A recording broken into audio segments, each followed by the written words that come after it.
And that brings us to our conversation now. And I have with me an economist and senior lecturer at the Lagos Business School, Dr. Bongo, to talk about the impact of the debt stock on the country's economy. Good morning, Dr. Adi. Thank you for joining us on the program. I'd like to begin with getting your reaction to the federal government's latest request for an external borrowing of $1.2 billion from Brazil to finance agricultural programs in the 2021 budget. Well, good morning, by the way. Well, it is not new, this whole issue of borrowing on top of, previous ones. So that is where we have found ourselves because definitely we're, strapped of critical resources to fund the economy. All right, especially in the wake of COVID-19 and the impact, the devastating impact it had on oil price, which is more than 90% of our, government or public sector revenue. So what it means is that we do not have much choice or options when it comes to resourcing or funding. So the only thing that we have to do. But, I mean, that is from the perspective of government. So their option seems to be to borrow. So they've been doing that. So I do not see anything untoward if they go ahead to borrow another tranche of funds from Brazil. But, what we need to worry about is the capacity the country has to repay. Because right now, of course, you followed the debate some time ago, about 2 months ago, when the Nigeria Economic Summit sent out a note of warning, a kind of an alarm. They rang the alarm bell that Nigeria's debt was becoming hugely unsustainable, and that hasn't changed.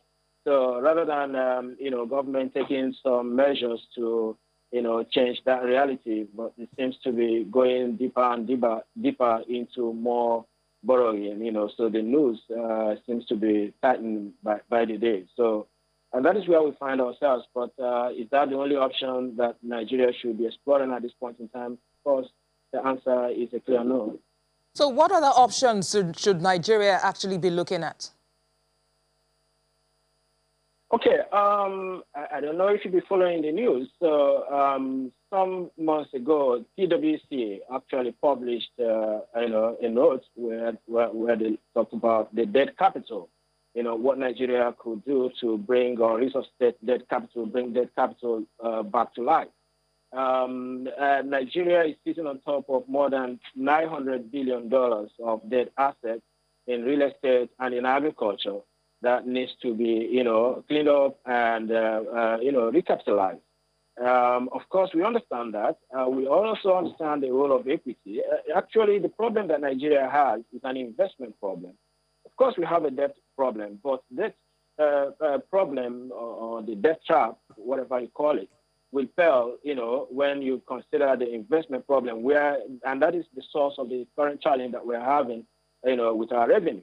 Supposing that we have the right investment climate, we have the conducive investment environment. Of course, we will not sweat the small stuff because investors. There used to be a time when Nigeria was the prime attraction for foreign direct investment, but that is no more the situation. Okay, so we need to ask ourselves the hard questions regarding what has changed. Why do investors no longer finding us attractive as an investment destination? So why has investors kind of started to run away from our country? Of course, the reasons are obvious to everybody. Even the youth, when they went on street the other day, we know what their demands were. So we understand the situation. In fact, it's actually, I think Nigeria will be lucky if any country is willing to lend money to it right now, because given the operating environment, it will be hard to convince any foreign investor to bring money to Nigeria.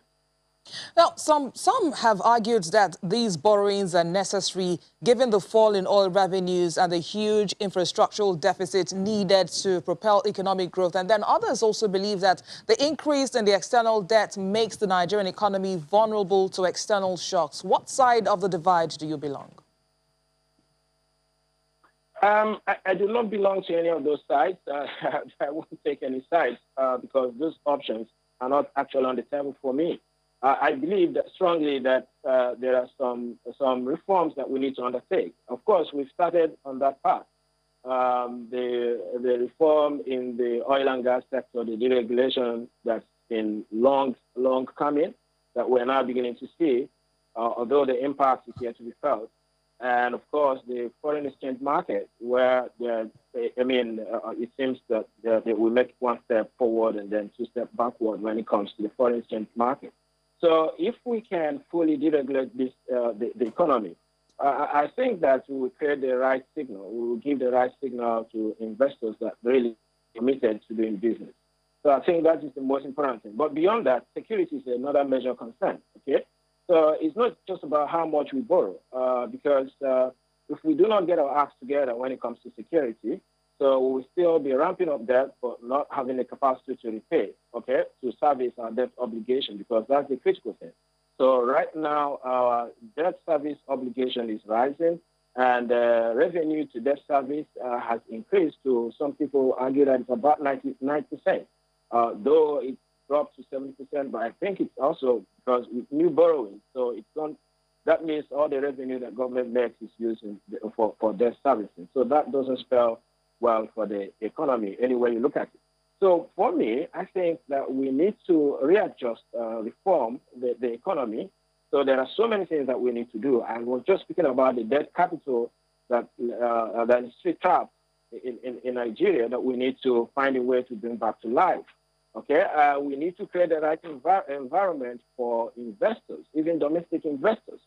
Some Nigerians got money and they're interested in investing, but the incentives are not just right. So that is what we see on a daily basis. And again, I think why we are going the way of borrowing is because the government is fixated on being the sole provider, the sole supplier, of everything. So should government be the sole provider? Of course, the only reason why that it seems to be rational now is because of the level of insecurity in the country. Now, think of what happened just the past few days. The little infrastructure that we had, went up in flames overnight, okay? So we're not able to protect even critical infrastructure assets. So if you were to bring in the private sector, supposing that it was the private sector that owned all those.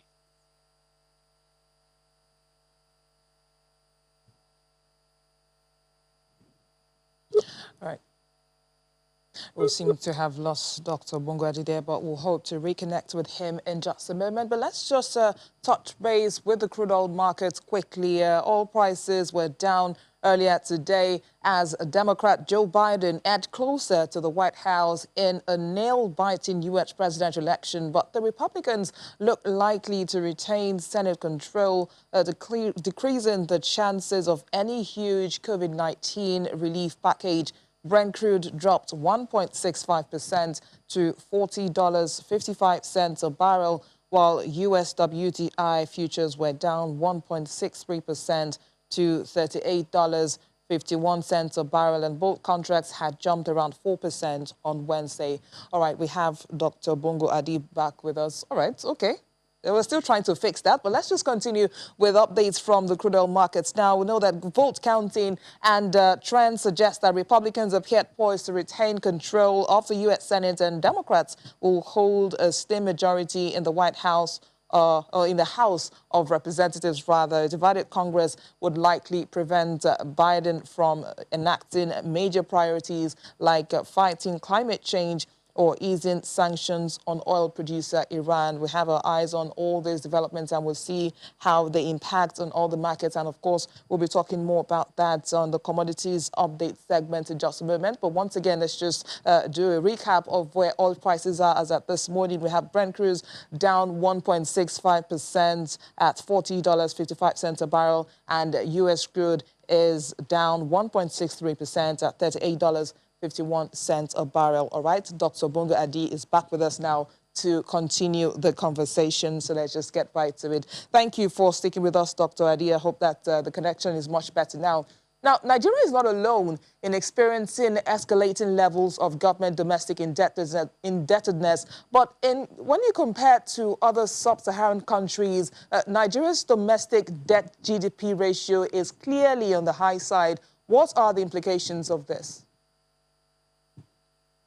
Okay, of course, the implications are quite dreary, to say the least. First of all, as our level of indebtedness keeps deepening, what you're going to see is, the rating agencies will come after us. Of course, will be downgraded. We're seeing that already happening. And that's also, once you get downgraded, then that limits your capacity or your ability to even raise more money, borrow more in the international capital market, in the international financial market, because that's the way it works.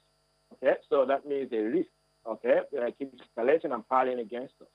So that is, what we'll be seeing. And again, we also need to be concerned about the judicious utilization of the funds, how the funds are deployed. Are they effective and are they efficiently employed? Because if that is not the case, so we will have, just amassing debt without the necessary capacity, because if they are not fungible in the sense that the debts are not translated into infrastructure that will now activate productivity such that there will be funds available, to repay the loans. So if that's not the case, so we just have, the negative side of it without having any positive. So that, of course, will worsen the economic situation. It has impact on dampening the growth. Again, government having, because the debts are usually, once they come, they have some priority sectors where those things are put in. So you now have resources for other sectors. So the level of poverty and underdevelopment and lack of growth will continue to worsen. So the impacts are, of course, obvious for anybody to see.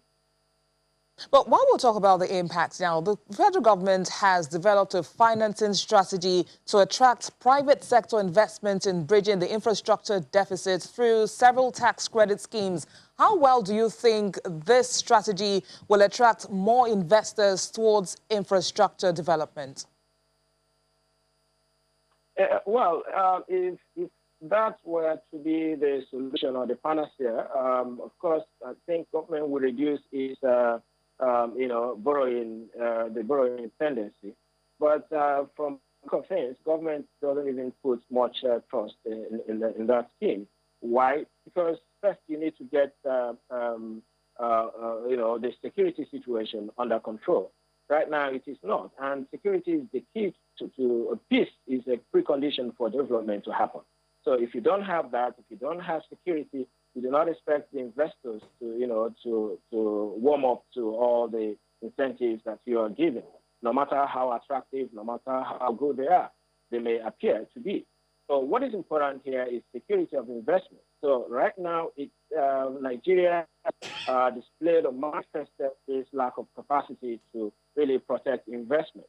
And I think that is the key thing that we need to work on. So how do we, get our security architecture right such that investments can be protected? Because that is the first precondition. That is what any investor, whether local or international, whether domestic or foreign, the first thing they need to look at is the safety of their investment. Can they recoup their investment when they make it? So, but as it is right now, everybody knows the level of insecurity in Nigeria. So that itself is a great distemper to any sort of investment. Now, what's your assessment of the loans that have been obtained so far by the current administration? Would you say they are actually being put to good use? Well, if we look at the power sector, for instance, for the first time, we've recorded, about 5,000 or more megawatts of electricity, in our history. So that is actually a great achievement. So if we now consider the loans that have been put in the power sector, so you can see that, okay, they have become fungible, they have been converted. So the convertibility is there for everyone to see. So we can see the impact in terms of improved power supply. So if we're looking at the road network, there's also some improvement in road network, yes. So, and in other sectors, but we're also seeing where, for instance, if you look at agriculture, despite the amount of money that's been put in agriculture, so we're seeing that the agricultural contribution to GDP is actually beginning to drop. There was a time in 2015, 2016 that agriculture, even during the recession, whereas other sectors went into recession, agriculture did not go into recession. But we've seen that agriculture has actually started to lose momentum. So despite all the infusion of funds through different schemes by the central bank and all of that, so even new loans are still coming into agriculture. So we are not yet, and then look at the food price, okay, in the market. So we're not able to feed ourselves. That is why food inflation is hitting the roof. So yes, there are some positive achievements in some sectors, but in some other sectors, a lot more needs to be seen. I'd like to thank you, economist and senior lecturer at the Lagos Business School, Dr. Bongo Adi. Thank you for sharing some of your thoughts with us this morning. Thank you very much. We'll turn our attention to the commodities market when we return in just a moment. You stay with us.